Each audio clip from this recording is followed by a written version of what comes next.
Vámonos a Primera de Juan.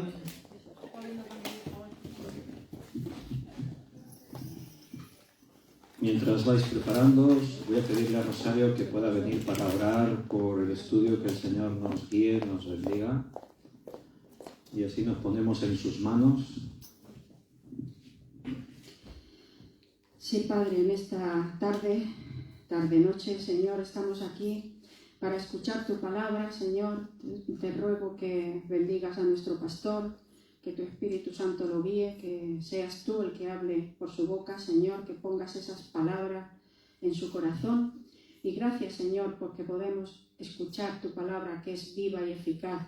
Y, Señor, cambia las vidas y cambia los corazones, Señor.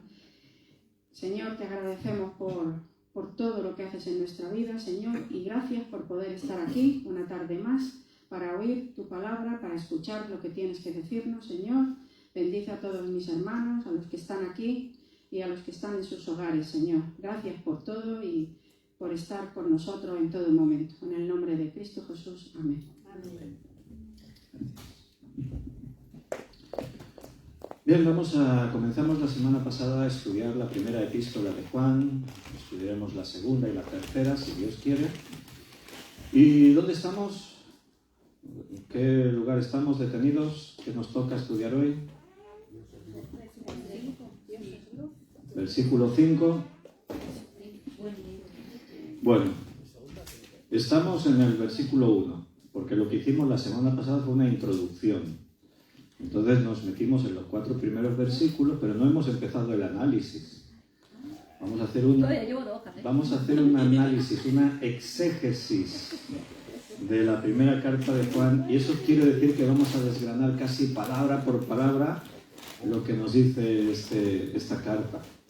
Evidentemente, pues habrá algún versículo que lo vamos a pasar más rápido y habrá versículos que nos detendremos más. Alguna hermana estaba un poco sorprendida de que nos pasamos solo en 4 versículos la semana pasada. No, pero es que no hemos empezado, ahora nos vamos a parar en el versículo 1 y vamos a estar ahí viendo el análisis. Habréis notado que el comienzo de esta carta es muy peculiar. Si tú estás familiarizado con la lectura del Nuevo Testamento, de las cartas, vas a darte cuenta que lo normal es en una carta es tener pues esa introducción, que sería un formalismo. Las cartas que se escribían antiguamente, cuando se escribían en papel, se metían dentro de un sobre y el correo postal las llevaba de aquí para allá. Las cartas tenían que tener un formato. Eso se estudiaba en el colegio, ¿os acordáis algunos? Sí. Eso se estudiaba. Encabezado, el cuerpo, o sea, te explicaban cómo. Y Pablo, Pablo o Pedro, o alguno de los escritores del Nuevo Testamento que escribieron cartas empezaban así. Primero se identificaba el autor, Pablo, apóstol o siervo de Jesucristo, a la iglesia que está, paz a vosotros. Entonces era una forma de comenzar una carta, pero os habéis dado cuenta que Juan no sigue ese formato. Él comienza de una manera más peculiar esta carta. No tiene esa salutación habitual, el membrete que se le llamaba, ¿no? Sino que comienza directamente ya tratando lo esencial que él va a estar desarrollando después en la epístola, en la carta. Solamente hay otra carta en el Nuevo Testamento que empieza como esta. ¿Cuál es? ¿Quién lo sabe? Podéis decir una así a ver si aciertas, ¿no? De casualidad. Es la carta a los Hebreos. La carta a los Hebreos también empieza de esta manera, sin ese membrete, sin esa salutación inicial. Si tú miras en la epístola a los Hebreos un momentito, verás que comienza así: Dios, habiendo hablado muchas veces y de muchas maneras a los padres, en otro tiempo por los profetas, en estos postreros días nos ha hablado por el Hijo, a quien constituyó heredero de todo y por quien asimismo hizo el universo, el cual siendo el resplandor de su gloria, y así continúa. Entonces son las 2 únicas cartas que hay en el Nuevo Testamento que comienzan de esta manera, comienzan sin una presentación, que cuando estudiemos la segunda de Juan y la tercera de Juan, verás que Juan ya también cumple ese requisito. Y segunda de Juan comienza el anciano a la señora elegida y a sus hijos, a quienes yo amo en la verdad. O tercera de Juan comienza: el anciano, a Gayo, el amado, a quien amo en la verdad. Entonces, si tenéis Reina Valera y estáis mirando los títulos que Reina Valera añadió ahí en cada párrafo, veréis que dice salutación. Y después también en la tercera de Juan dice salutación. Pero no dice así en primera de Juan. En primera de Juan el título que Reina Valera puso fue la palabra de vida, porque no existe esa salutación, sino que Juan va directamente con lo esencial, el centro de nuestra fe, que es Jesucristo. Recuerda, y es algo que tenemos que tener en cuenta cuando estudiamos esta carta, y esta peculiaridad también existe en algunas cartas de las que Pablo escribió, y es que la Iglesia estaba siendo atacada muy duramente y muy concienzudamente por falsas enseñanzas. Piensa, fíjate, esto nos lleva a una gran reflexión.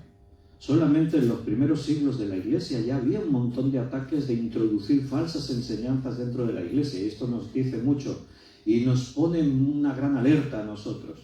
Porque si al comienzo de los tiempos de la Iglesia ya existían esos ataques, imagínate hoy en día. Y encima hoy en día que hay tantos recursos por los medios digitales para poder comunicar cualquier tipo de idea, incluso esas ideas falsas, esas enseñanzas equivocadas. Así que siempre tenemos que velar, estar siempre muy atentos, escuchando bien lo que se predica, lo que se enseña, porque no podemos ser cómplices de aquellos que predican falsas enseñanzas. Y algunas veces estas falsas enseñanzas pasan muy desapercibidas, muy camufladas, porque al diablo le interesa engañar, y entonces la mentira a veces tiene que venir un poco disfrazada. No te olvides que dice también la palabra que Satanás se disfraza como ángel de luz. Eso implica todo lo que Satanás nos presenta. Entonces hay que ser muy observador, muy bien conocedor de la palabra, para saber identificar cuando te predican mentira. Para saber identificar la mentira tienes que conocer muy bien la verdad, si no, no te darás cuenta, te dejarás engañar. Y eso es lo que ocurre hoy en día en muchos casos. Hay muchas iglesias que no hay una enseñanza sistemática, profunda de las Escrituras, y cualquier maestro, cualquier enseñador, cualquier persona que predica la palabra como a él le parece, cuela por ahí los errores y la gente dice amén, gloria a Dios, y se están tragando cosas que no dice la palabra. Pero vienen camuflados, vienen disfrazados, y entonces eso provoca que muchos lo crean, porque son inmaduros. Entonces los enemigos de la Iglesia intentan seducirla con enseñanzas falsas, y Juan está advirtiendo y está enseñando con resolución. Él deja las cosas claras y lo hace desde el principio de esta carta. El gnosticismo es una forma de pensamiento que existe hoy en día, pero en los tiempos de la primera iglesia también existía. Y quizás con el paso del tiempo y según en qué contextos, en países y en la historia, eso pues ha sufrido alteraciones y cambios en la manera de pensar.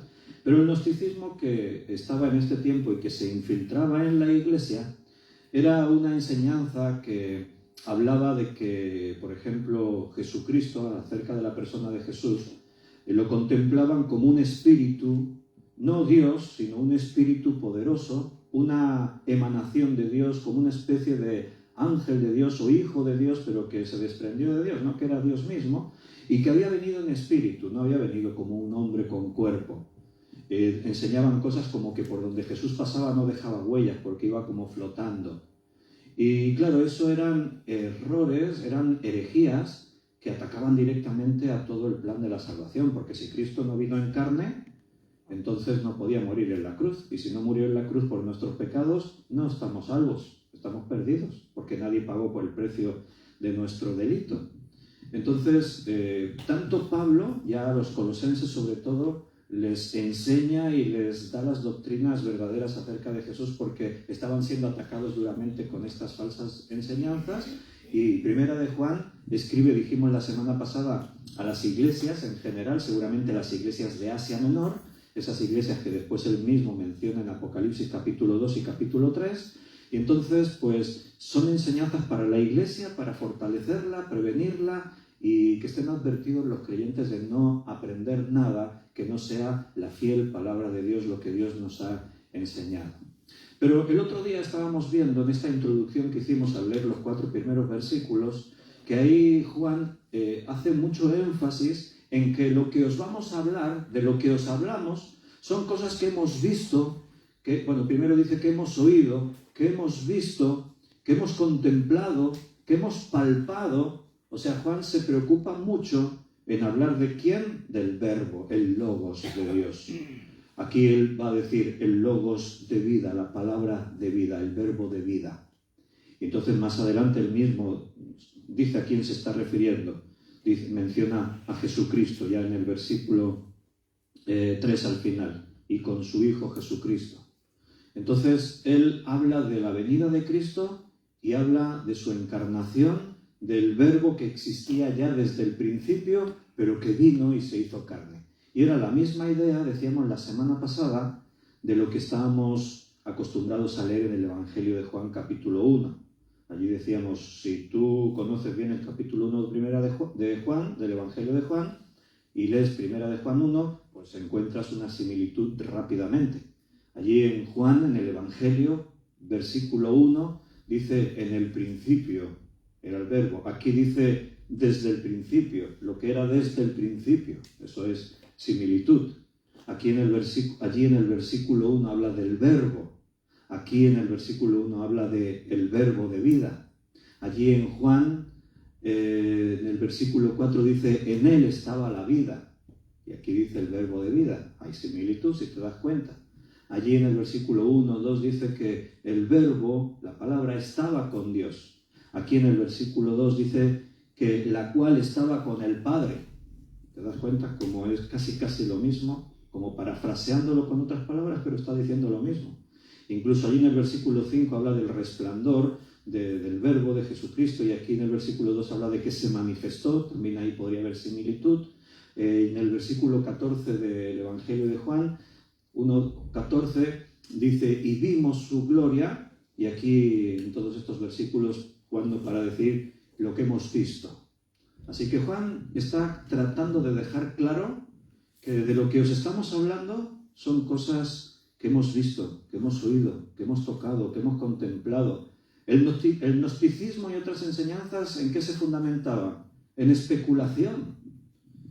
Ni se sabía de dónde venían esas enseñanzas. Algún maestro por ahí se les ocurrió y se estaban enseñando cosas que no tenían fundamento. O sea, la gente es así.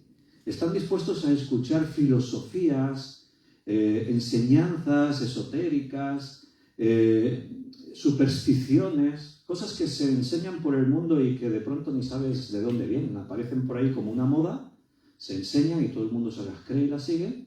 Y en cambio, la palabra de Dios, que tiene la autoridad y la solidez de ser totalmente verídica, auténtica, la gente no quiere escuchar eso, no les interesa. Dicen, no, pero yo eso no me interesa, no, yo no creo en esas cosas. Y se creen cualquier historia de esas que se inventan en el mundo. Por eso Juan está haciendo ese énfasis. De lo que yo os hablo no son como estas enseñanzas. Os hablamos de lo que hemos oído, de lo que hemos visto, de lo que hemos contemplado, de lo que hemos palpado. Entonces estos 4 versículos que ya leímos la semana pasada son el preámbulo de la epístola, es preparar el terreno de lo que viene. Vamos a volver a leerlos otra vez y nos detendremos en el versículo 1 para ir analizando punto por punto. Lo que era desde el principio, lo que hemos oído, lo que hemos visto con nuestros ojos, lo que hemos contemplado y palparon nuestras manos tocante al verbo de vida. Porque la vida fue manifestada y la hemos visto y testificamos y os anunciamos la vida eterna, la cual estaba con el Padre y se nos manifestó. Lo que hemos visto y oído, eso os anunciamos, para que también vosotros tengáis comunión con nosotros, y nuestra comunión verdaderamente es con el Padre y con su Hijo Jesucristo. Estas cosas os escribimos para que vuestro gozo sea cumplido. Bien, y este paralelismo entre el Evangelio de Juan y Primera de Juan evidentemente no es solo una coincidencia, sino que siendo el mismo autor, pues tiene mucha intención en decir aquello y esto. ¿Y cuál era su intención? Pues resaltar la obra de Cristo, exaltar su persona. Lo que era desde el principio, dice, es la primera frase de este versículo 1. El comienzo de esta epístola dice lo que era desde el principio. Y bueno, a estas alturas, después de todo lo que hemos hablado, si os pregunto de quién está hablando, de Cristo. De Cristo, claro. Ahora bien, fíjate que dice lo que era. Lo que es un vocablo neutro, no es un pronombre personal. Es como que no estoy hablando de una persona. Lo que era desde el principio. Y si hemos contestado que está hablando de Cristo, ¿por qué utiliza ese vocablo neutro? ¿Por qué no dice quién era desde el principio, sino dice lo que era desde el principio? Bien, mira, primero, ¿por qué él está hablando del logos, la palabra, el verbo? Esa palabra griega, logos, se traduce verbo o se traduce palabra. Para nosotros, en el castellano sí que utilizamos más de día a día, pues la traducción sería la palabra, ¿vale? Entonces, la palabra, el logos, es un título de Cristo. Está hablando de un título de Cristo. No está hablando de Cristo mismo, pero sí está hablando de Cristo. ¿Me explico? O sea, no habla de la persona de Jesús, pero habla lo que Cristo es. Él es la palabra, Él es el logos. Decir el logos, refiriéndose a Cristo, está señalando la soberanía de Cristo. Está hablando de su plenitud. Está hablando de la gloria del Hijo de Dios. La palabra por la cual Dios creó el mundo. La palabra por la cual Él se revela a los hombres. La palabra por la cual los hombres son transformados. La palabra por la cual Él destruirá a sus enemigos. La palabra por la cual Él hará cielos nuevos y tierra nueva. Entonces, ese vocablo neutro nos lleva a un término impersonal, pero detrás de eso hay una persona, que es Jesucristo. Ahí hay unos términos impersonales como palabra de vida o vida. Esos son términos que cuando tú los usas no estás refiriéndote a una persona. Pero en este caso, ¿por qué Juan está hablando así? Bueno, mira, lo que Juan pretende es recordarle a sus lectores que el carácter del mensaje cristiano, del Evangelio, de lo que enseñamos en la palabra, busca llamar la atención de lo que representa y significa incluso antes de llegar a predicarlo. Jesucristo está en el principio del universo y de la historia. Él es la vida. Él creó la vida. Cristo trajo la vida. Entonces, cuando aquí está hablando de la palabra de vida, el verbo de vida, el logos, inmediatamente nosotros, y más conociendo ya el Evangelio de Juan, porque allí lo dice muy claro, y el verbo era Dios, este era con Dios, entonces inmediatamente decimos, está hablando de Jesucristo. Si quieres, los hermanos que estáis tomando notas, por ejemplo, si queréis apuntar de Juan 1, el versículo 3,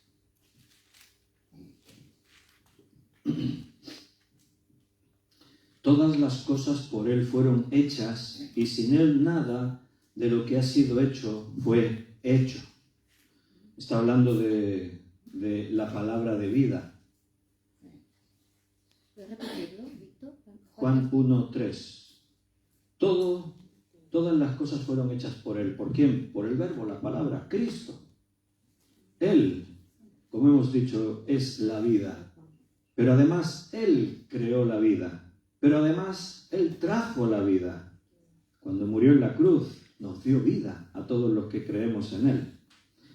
En Hebreos, capítulo 1, versículo 2, te estoy mostrando ahora algunos versículos que hablan de Cristo como la vida, el dador de la vida, el que trajo la vida, el creador de todas las cosas, todo existe por Él. Antes ya lo hemos visto en ese ejemplo de cómo comienza Hebreos, pero ahora lo enfatizamos, el versículo 2. en estos postreros días nos ha hablado por el Hijo, a quien constituyó heredero de todo, dice, y por quien asimismo hizo el universo. O sea, fue a través de Cristo que el universo fue hecho. Cristo es creador. Cristo es la vida. Y te dejo un otro texto que está en Colosenses capítulo 1, y este me encanta, como Pablo habla de Jesucristo. Y recuerda que antes hemos dicho que Colosenses es otra de las epístolas que tiene como objetivo combatir esas falsas enseñanzas que el gnosticismo traía y que atentaban contra la persona de Cristo, al decir que Cristo no era Dios, que era un espíritu y que no era creador. Pues mira lo que Pablo le dice a los colosenses. 1, 16 y 17. Colosenses 1, 16 y 17. Porque en Él, está hablando de Cristo, si miras el contexto, porque en Él fueron creadas todas las cosas, las que hay en los cielos y las que hay en la tierra, visibles e invisibles, sean tronos, sean dominios, sean principados, sean potestades, todo fue creado por medio de Él y para Él. Y Él es antes de todas las cosas, y todas las cosas en Él subsisten, se sostienen. Así que Cristo es la vida. Por eso dice aquí Juan, es la palabra de vida, el logos de vida. Entonces es sumamente importante destacar el origen eterno del verbo, del logos, y su manifestación real. No solo que Él es eterno y existía desde el principio, sino que también Él se hizo hombre, se encarnó. Después Juan ya nos va a ir dejando otros detalles de este mensaje, va a ir también ampliando la enseñanza, pero Juan ya comienza así su epístola. Esto tiene que quedar claro. Esto trata de Jesús. Esto solo tiene que ver con Cristo. Es como Pablo cuando decía, y no me propuse saber entre vosotros cosa alguna, sino a Cristo y a este crucificado. Bien, aquí te abro un paréntesis. Hay algunos maestros que interpretan que aquí el verbo de vida no se refiere a Jesucristo, sino al principio de la proclamación del Evangelio. Entonces, cuando estudiamos la palabra, yo si hay alguna otra idea por ahí, pues yo también os la presento para que vosotros mismos la consideréis. Desde nuestro punto de vista, pues yo te diré, aquí existe otra idea, otra enseñanza, pero creemos que esta es la más acertada a la hora de interpretar. ¿En qué se basan para decir que aquí cuando dice lo que era desde el principio tocante al verbo de vida, en qué se basan para decir que se está refiriendo a el principio, y el verbo de vida sería el Evangelio? O sea, el principio fue el comienzo que tuvo lugar cuando se empezó a predicar el Evangelio, el mensaje de la salvación. ¿Y en qué se basan para decir eso? Bueno, se apoyan en lo que dice después en el capítulo 2, versículo 7, cuando dice Juan, hermanos, no os escribo mandamiento nuevo, sino el mandamiento antiguo que habéis tenido desde el principio. El mandamiento antiguo es la palabra que habéis oído desde el principio. Y aquí sí se está refiriendo a la palabra como al mensaje, y dice, no es que os estoy predicando un evangelio nuevo, una palabra nueva, sino que os estoy predicando la que vosotros habéis tenido desde el principio. O sea, se está refiriendo a las primeras palabras que Dios le transmitió a su pueblo. O un poquito más adelante, en el versículo 24, vuelve a hacer referencia a esta misma idea. Lo que habéis oído desde el principio permanezca en vosotros. Si lo que habéis oído desde el principio permanece en vosotros, también vosotros permaneceréis en el Hijo y en el Padre. Entonces aquí notarás que aquí lo que habla del mensaje que han oído desde el principio también se está refiriendo a la palabra. Pero entonces podemos ligar estos dos versículos y quizás alguno más que veríamos por ahí. Podemos ligar esta idea con los primeros 4 versículos y decir que ahí también se está refiriendo no a Jesucristo, sino al Evangelio, al mismo mensaje de la palabra. Personalmente creo que no. Creo que está muy claro que se refiere a Jesucristo. Incluso ya hemos explicado que el vocablo neutro no está hablando de una persona, sino de en este caso podría ser la palabra, el mensaje del Evangelio, pero ya hemos explicado el porqué. En su Evangelio de Juan, allí Pablo también utiliza el mismo estilo y allí queda claro de que el verbo es Jesucristo. Y el verbo se hizo carne y habitó entre nosotros. Allí no hay margen de duda. Y si es el mismo autor y está utilizando las mismas expresiones, hemos visto los paralelismos, pues lo más lógico es pensar eso. Además, también tenemos alusión a Cristo al hablar de esta manera. Capítulo 2, versículo 13 y 14. Os escribo a vosotros, padres, porque conocéis al que es desde el principio. Y ahora notas que sí que está utilizando un pronombre personal. Os escribo a vosotros, padres, porque conocéis al que es desde el principio. Os escribo a vosotros, jóvenes, porque habéis vencido al maligno. Os escribo a vosotros, hijos, porque habéis conocido al Padre. Os escribo a vosotros, padres, porque habéis conocido al que es desde el principio. Os he escrito a vosotros, jóvenes, porque sois fuertes y la palabra de Dios permanece en vosotros y habéis vencido al mundo. Entonces, también hay un contexto que habla de Jesucristo como el principio. Así que, respetando otras ideas, creo que el texto está bastante claro que se refiere a Jesucristo. Y de todas formas, no debería haber ninguna contradicción, porque el mensaje, la palabra, ¿de quién habla? De Jesucristo. A veces los maestros yo creo que se aburren mucho, porque no predican bastante, y entonces pues buscan ahí, rebuscan y tal, y a ver si encontramos algo nuevo en la palabra, y entonces encuentran cosas para discutirse entre ellos, ¿no? Parece que Juan, de todas formas, se está expresando intencionadamente, de esta manera ambigua, en el que nos deja esas cosas ahí para reflexionar, ¿no?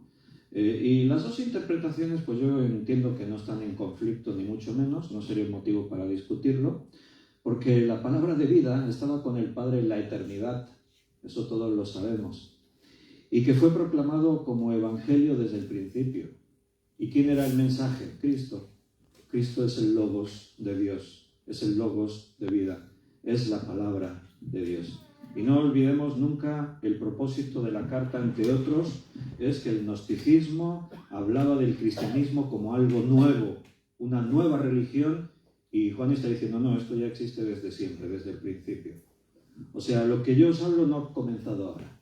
Me remito al principio, al comienzo de todas las cosas. Vamos al análisis, aún no hemos empezado la carta. Vamos a estudiarla. Primera frase, lo que era desde el principio. Bueno, sí, lo estamos ahí un poquito viendo, ¿no? Pero dice, lo que hemos, y ahí me paro. Lo que hemos, ¿qué te dice eso? Estamos estudiando, y estudiando una exégesis es escudriñar, es cavar hondo, como nos decía Jesús, meternos ahí, analizarlo todo, a verlo todo. Así que tratamos de ver cosas que tú no ves cuando simplemente haces una lectura de la Biblia. Tú no te detienes ahí en cada 2 o 3 palabras, sino que tú vas leyendo y te quedas con mensajes centrales, pero aquí hay mucha más enseñanza. La palabra de Dios, fíjate qué rica que es, que si nos propusiésemos quedarnos en estos 4 versículos 2 meses, nos quedaríamos ahí estudiando y aprenderíamos cosas nuevas cada día. Pero bueno, no vamos a hacer eso, vamos a avanzar. El Espíritu Santo creo que nos guiará a eso, ¿no? Pero ¿qué recibes? ¿Qué te dice? ¿Qué te sugiere la expresión lo que hemos? Que no solamente era una opinión de él, sino que había más gente. Juan no está hablando en primera persona, lo que yo he visto, lo que yo, no lo que hemos. O sea, él está utilizando la primera persona del plural, así que incluye a otros. ¿A quiénes incluye? ¿Quiénes son los que oyeron, los que vieron, los que palparon, los que contemplaron? Los otros apóstoles. O sea, Juan está hablando de sí mismo, pero no en su nombre propio, está hablando en su nombre y en el de los otros apóstoles. Lo que hemos oído, lo que hemos visto, lo que contemplamos nuestros ojos, lo que palpamos con nuestras manos. Y esto, al incluir a los apóstoles, nos dice que ellos tuvieron la misma experiencia que Juan, así que esta enseñanza no se basa en un iluminado que hubo por ahí que recibió un mensaje, una información, que tuvo unos privilegios, sino que fueron otros como él. Fue un grupo. Y además nos demuestra una cosa, que la iglesia al comienzo Y estamos hablando de que Juan está escribiendo esta carta. ¿Por cuándo la escribió más o menos? ¿Os acordáis? Lo dijimos el otro día. 85-90. Por el año 90, ¿verdad? Así que llevamos ya unos cuantos años de iglesia. Pero al principio, la iglesia del primer siglo, de los primeros tiempos, era una iglesia que disfrutaba de armonía y concordancia, de unidad. Era una iglesia que se consideraban todos parte de lo mismo. Cuando Juan está hablando así, lo que hemos, no está hablando de su iglesia, de su ministerio, de sus propias ideas, de lo que Dios le ha revelado a él está incluyendo a los demás. Eso es una demostración que la iglesia era una iglesia universal, era una iglesia unida. Los apóstoles y los escritores del Nuevo Testamento se tenían en cuenta unos a otros. Participaban de las mismas experiencias, de las mismas enseñanzas. Hoy en día cada iglesia va por su cuenta. Hablamos de mi iglesia, el otro habla de su iglesia, el otro tiene su iglesia por allí. Hay algunas iglesias que ni se parecen entre ellas. Dices, pues eso debe de que ser malo, porque todos tendríamos que tener un mismo formato, todos tendríamos que tener una misma apariencia, porque tenemos un mismo Señor, tenemos un mismo Espíritu Santo, hemos sido bautizados en un mismo bautismo, tenemos la misma palabra, tenemos los mismos objetivos, pero resulta que cuando tú observas las iglesias ves que no siempre hay esa unión, esa unidad, sino que cada uno va por ahí un poco por libre. La experiencia cristiana siempre tiene que ser algo gradual. La enseñanza también es gradual. Y vemos, como ya mencionábamos la clase pasada, que Juan también plantea ese progreso. Primero menciona lo que oímos. De lo primero que habla Juan es de escuchar. Y esa sería la primera percepción, ¿no? Los que estuvieron con Jesús, si recuerdan algo, lo primero que recuerdan son sus palabras, lo que Jesús enseñaba. Si nosotros hubiésemos vivido en ese tiempo y hubiésemos caminado con Jesús, seguro que sus palabras se nos habrían grabado a fuego. Ahora leemos sus palabras, oímos su palabra escrita y no sé a ti, pero a mí se me graba a fuego su palabra. Ahora imagínate haber escuchado su voz. ¿Cómo sería su voz? ¿Te lo imaginas? Una voz profunda, una voz así potente, con autoridad. ¿Y no la imagináis una voz dulce? Una voz con mucha tranquilidad, con mucha seguridad, pero a la vez también yo me imagino como una voz alegre. Es que claro, cuando conoces la persona de Jesús y tratas de imaginarte su voz, pues es difícil. A veces pues uno se queda con el concepto de que sí, yo vi una película y ahí estaba Jesús y hablaba y tal, ¿no? Pero ese era un actor. La película de la Pasión de Cristo, ¿la habéis visto todos? Ahí el director Mel Gibson intentó pues ser lo más fiel posible a la idea de lo que los evangelios nos relatan de Jesús. Y entonces fue muy interesante pues poder escuchar al actor que hablaba en la lengua en la que Jesús hablaba, en arameo. Entonces tú en la película escuchas a Jesús orando, por ejemplo, en arameo. Y oyes pues cómo Jesús hablaba cuando estuvo en la tierra. Claro, siempre teniendo en cuenta que es un actor el que está interpretando eso, ¿no? Está hablando.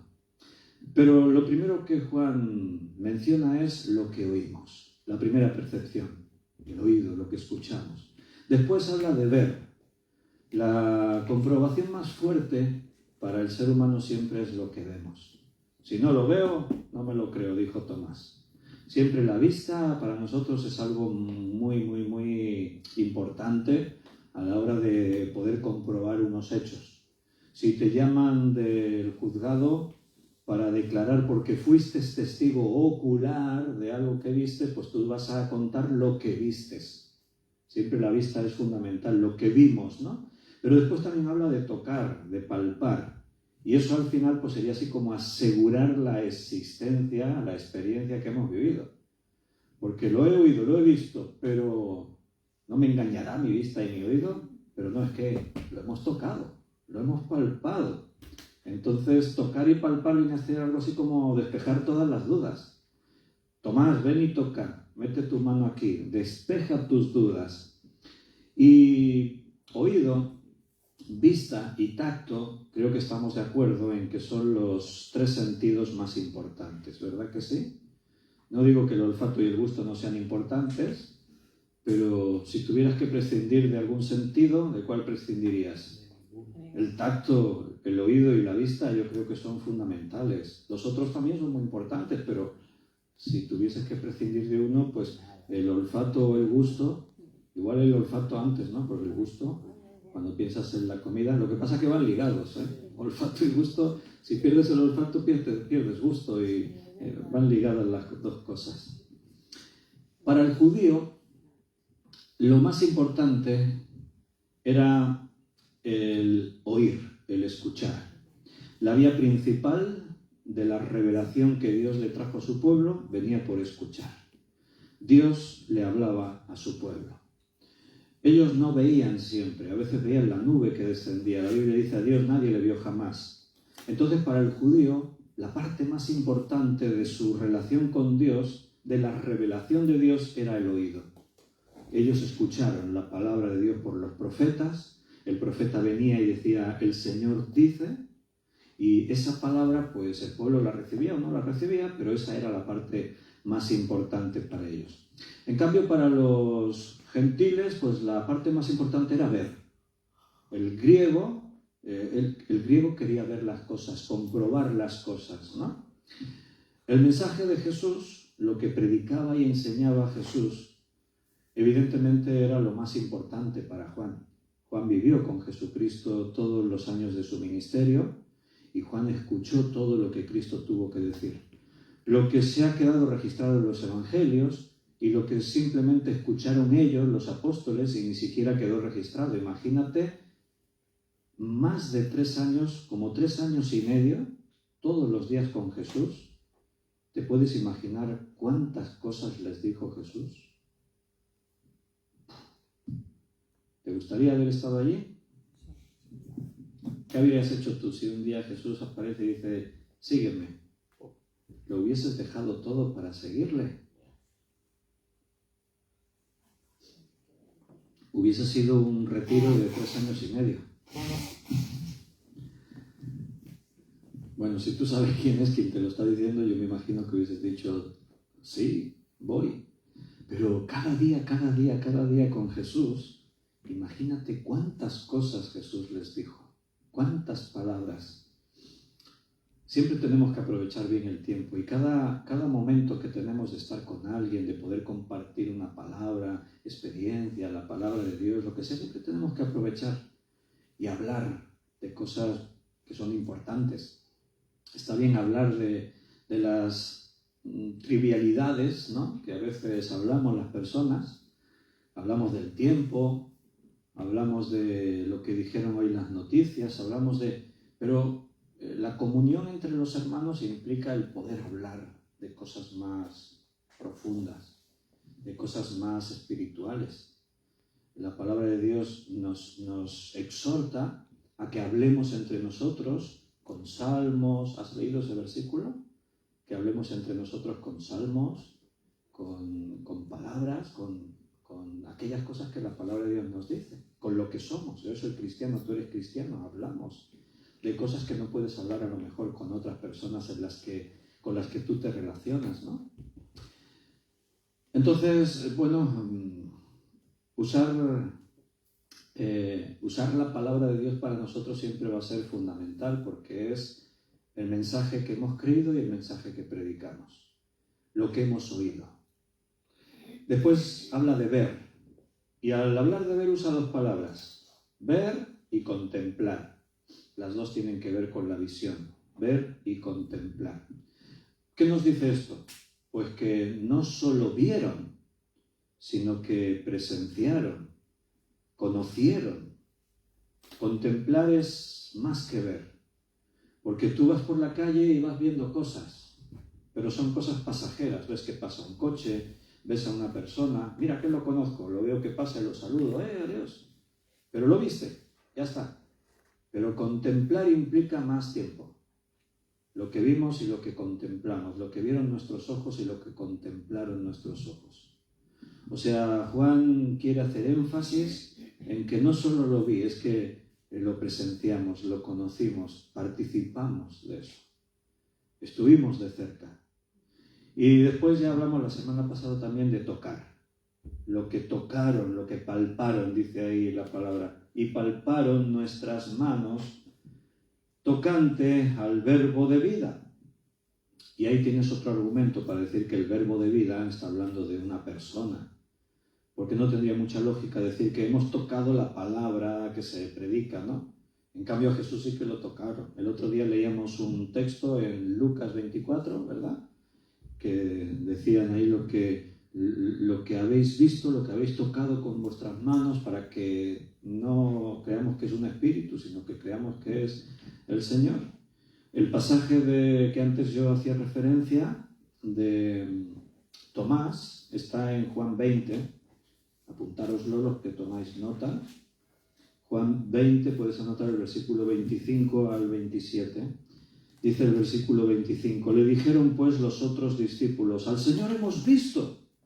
Y él les dijo: si no viere en sus manos la señal de los clavos, y metiere mi dedo en el lugar de los clavos, y metiere mi mano en su costado, no creeré. Entonces notas que Tomás dice: si no lo viere, pero no se queda ahí. Y si no lo toco. Ahí está lo que decíamos. Ver, solo ver, te puede dejar alguna duda. No sé si lo que he visto es real o me engañaron mis ojos. No sé si lo que vi es lo que yo creo que vi.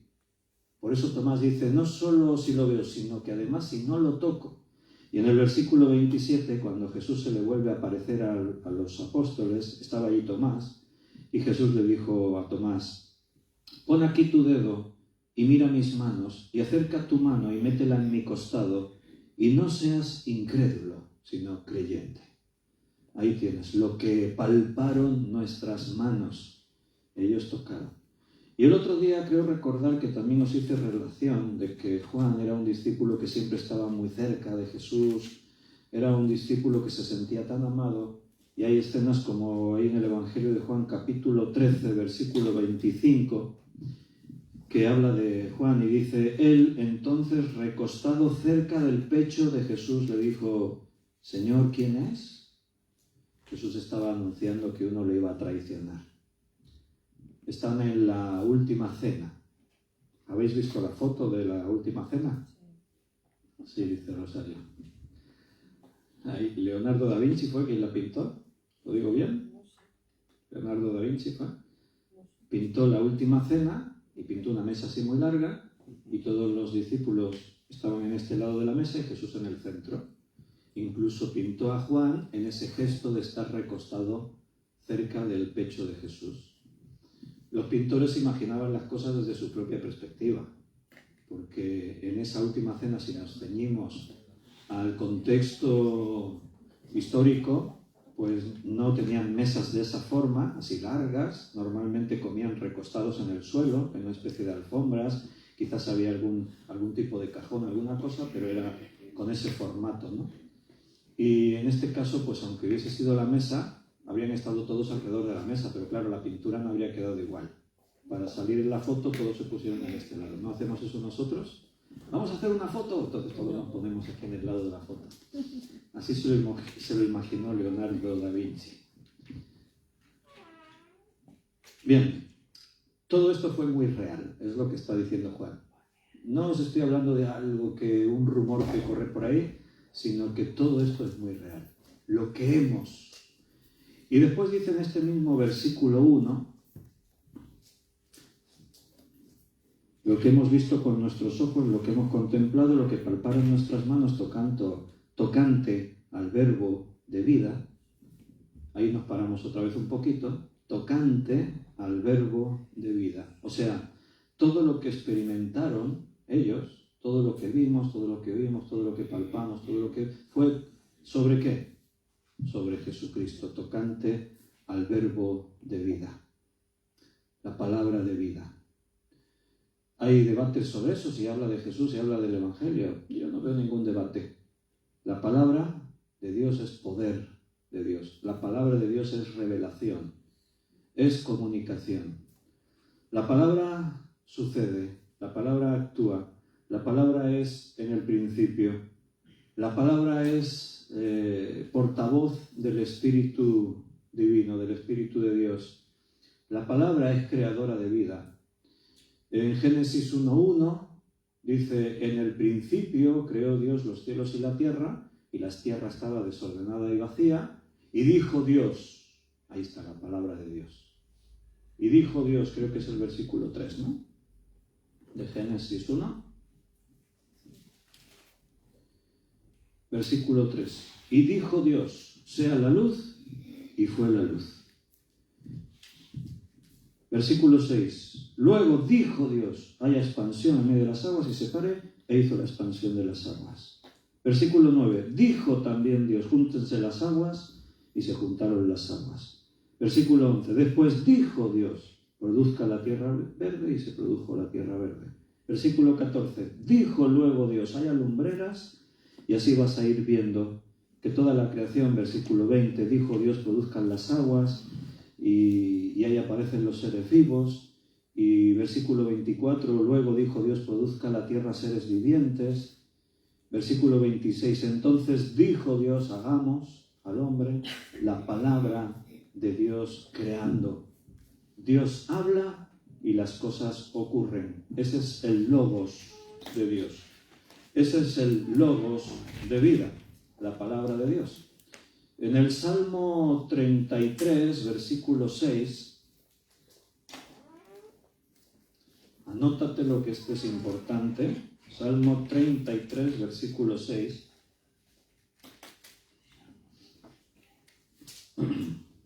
Por la palabra de Jehová fueron hechos los cielos, y todo el ejército de ellos por el aliento de su boca. Dios habla y las cosas ocurren. Y recuerda que la palabra hebrea que dice allí, creó Dios los cielos y la tierra, la palabra creó en hebreo es bará, que significa crear de la nada. No existía y ahora existe. Porque nosotros los hombres tenemos la capacidad de crear cosas, pero no de la nada. Creamos cosas utilizando la materia prima de la que disponemos. Un carpintero hizo este púlpito, bueno, lo hice yo. Las sillas en las que estáis sentados las hizo una fábrica en producción, pero utilizando metal, telas, madera. O sea, los hombres creamos cosas, pero las creamos utilizando materias primas. A día de hoy, ni los científicos más avanzados, ni la inteligencia artificial, ni nada de lo que el hombre ha diseñado puede crear de la nada. Entonces, ¿de dónde aparecieron todas las cosas? Bueno, Dios creó, bará, crear de la nada. Todo fue creado por la palabra de Dios. Palabra de vida y Cristo no son separables, no se pueden separar. Si hablamos del verbo de vida, tocante al verbo de vida, dice ahí Juan, si hablamos del verbo de vida, no podemos dejar a Cristo fuera de esa idea, de esa expresión, porque Cristo es la vida. Lo tienes en el Evangelio, te dejo 2 versículos que hablan de que Cristo es la vida. Y me voy al Evangelio de Juan para ver los 2 versículos. Uno está en el capítulo 11, versículo 25.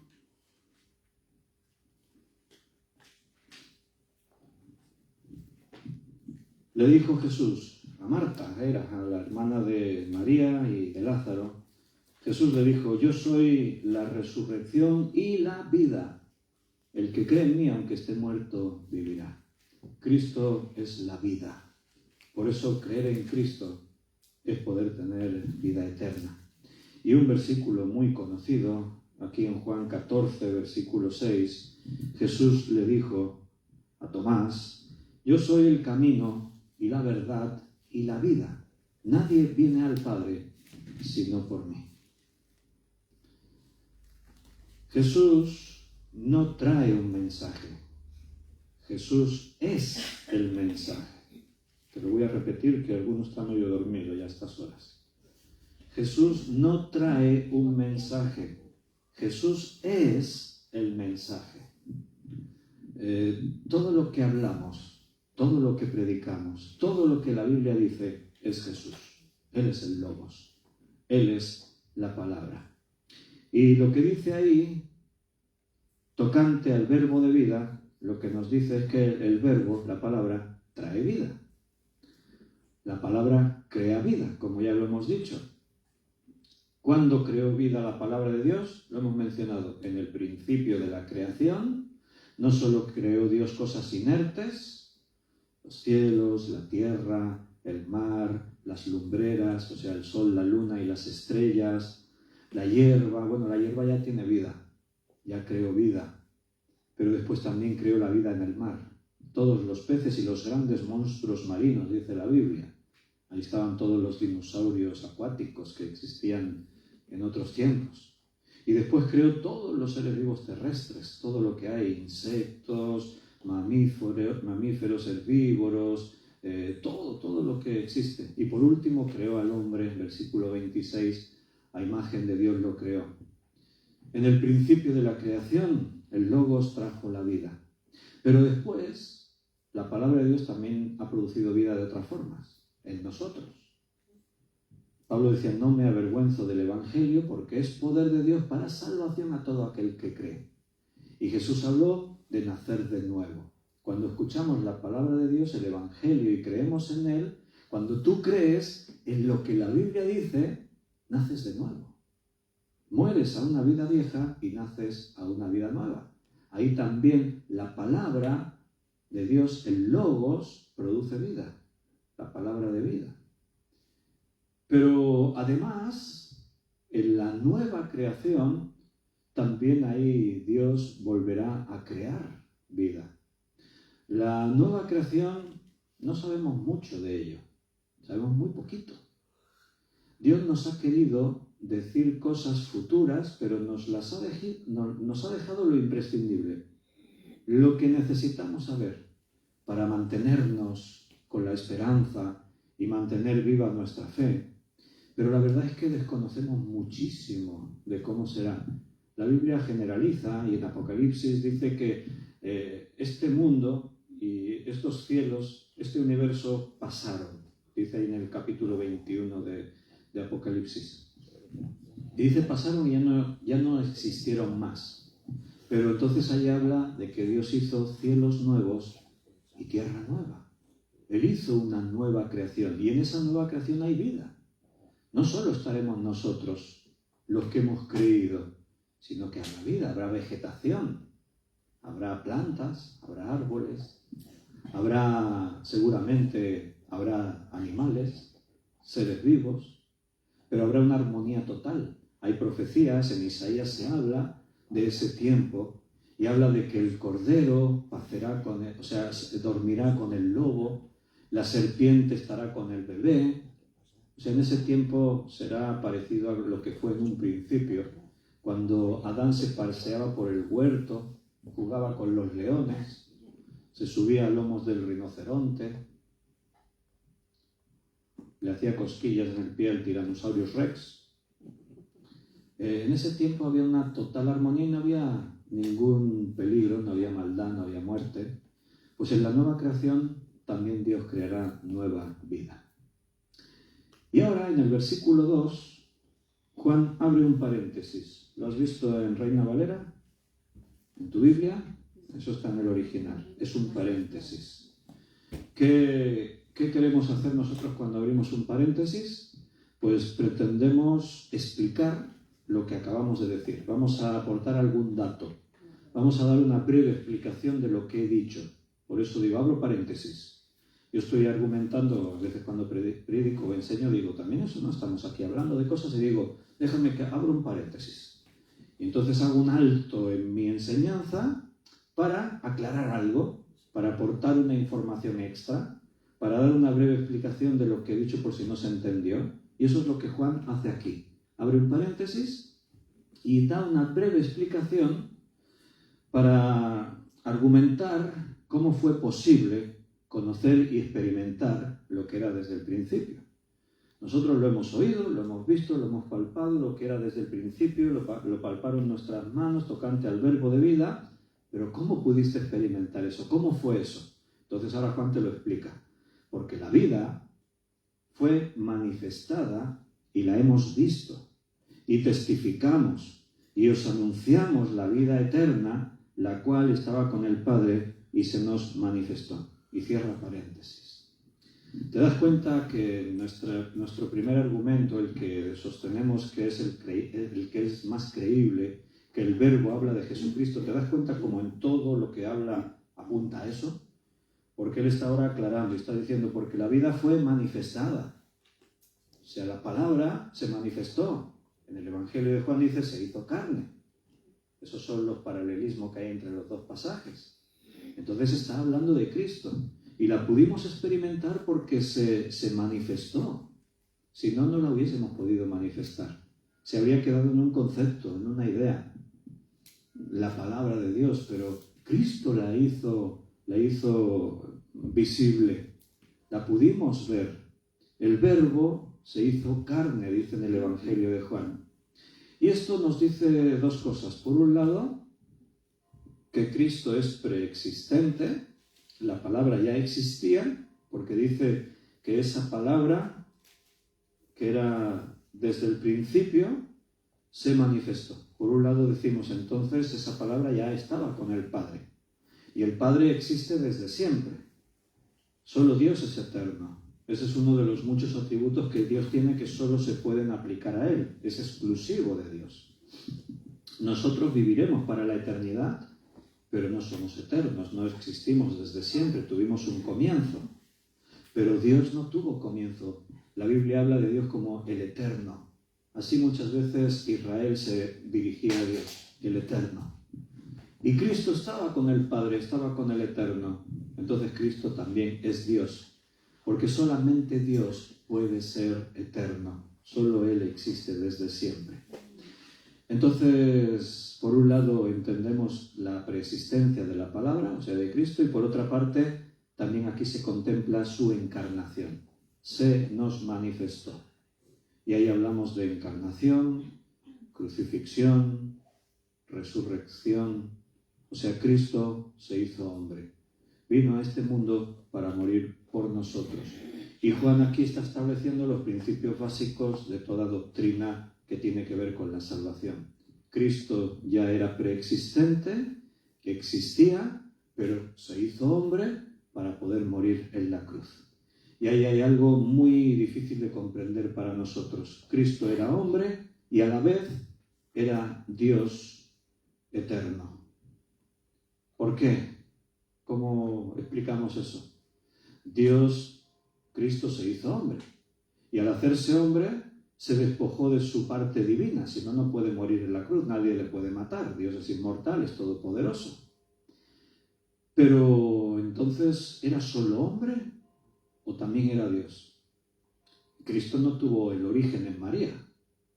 Él ya existía, es preexistente. Así que Cristo habita un cuerpo humano mortal, pero el espíritu que habita ese cuerpo, que es quien es la persona, es el eterno. Cristo ya existía desde siempre. Aquí es difícil de entender, pero eso es lo que dice la palabra. Cristo es preexistente, ya estaba desde el principio, pero se encarnó, se hizo hombre. Y tuvo que venir como hombre, porque si no, no puede morir en una cruz.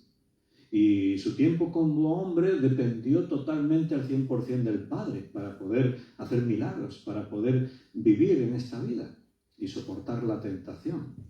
Esa es la clave de la doctrina de la salvación, la doctrina que nos lleva a nosotros a ser salvos. Así que nos vamos a detener ahí, que se nos ha hecho la hora. Cuando el martes que viene os pregunte por dónde vamos, me tendréis que decir por el versículo 3. Juan 1, 3. ¿Os acordaréis? Sí, claro. Bueno, hermanos, nos despedimos de los que están en internet. Un abrazo muy fuerte para todos. Que el Señor os bendiga. Mañana, miércoles, 9 de la noche, nos vemos otra vez para seguir estudiando la palabra. Hasta mañana. Que Dios os bendiga. Y los demás que estamos aquí.